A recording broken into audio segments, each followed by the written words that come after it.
Hello বন্ধুরা, সবাই কেমন আছেন? আজকে আপনাদের সামনে শুটকি দিয়ে পাট শাকের মজাদার একটু রেসিপি শেয়ার করতে চলে এসেছি।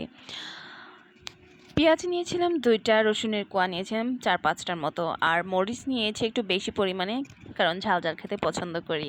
2 কাপ পরিমাণ পানি আর 1 চামচ পরিমাণ লবণ দিয়ে বসিয়ে দিয়েছি। আগে থেকে ধুয়ে রেখেছিলাম পাট শাক পানি ঝরানোর জন্য।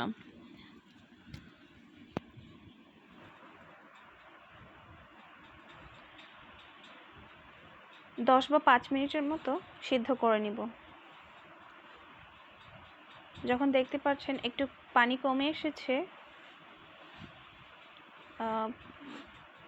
পেঁয়াজ আর শুটকিগুলো একটু নরম হয়ে গেছে, তখন পাট শাকগুলো দিয়ে দেব। তারপর হালকা আঁচে একটু নাড়াচাড়া করে আবার রেখে দেব কিছুক্ষণের জন্য, 10 বা 15 মিনিটের মতো।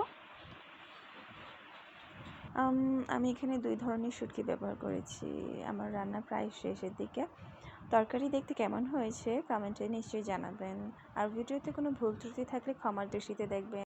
সম্পূর্ণ ভিডিও দেখার জন্য থ্যাংক ইউ।